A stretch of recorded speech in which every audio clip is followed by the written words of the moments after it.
दोस्तों, नमस्ते, प्रणाम। मैं आपकी संगीता पटेल अपने यूट्यूब चैनल में आप सभी का स्वागत करती हूँ। एक छोटा सा नाच गीत है और नाच गीत कैसी लगे कमेंट में ज़रूर बताना। जैसे नीम पेड़ की छाया वैसे सास ससुर की माया, माया सहना पड़ेगा ससुराली में, माया सहना पड़ेगा ससुराली में।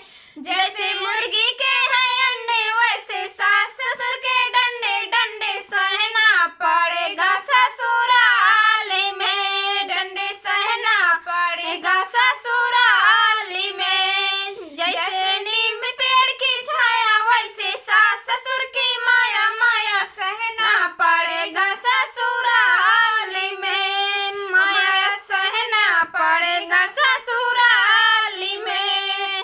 जैसे साड़ी की है बॉर्डर वैसे जेठनी जी का ऑर्डर, ऑर्डर सहना पड़ेगा ससुराली में, ऑर्डर सहना पड़ेगा ससुराली में। जैसे नीम पेड़ की छाया वैसे सास ससुर की माया, माया सहना पड़ेगा ससुराली में, माया सहना पड़ेगा ससुराली में। जैसे तितली के हैं पखने वैसे ननदी जी के नखरे, नखरे सहना पड़ेगा ससुराली में, नखरे सहना पड़ेगा ससुराली में।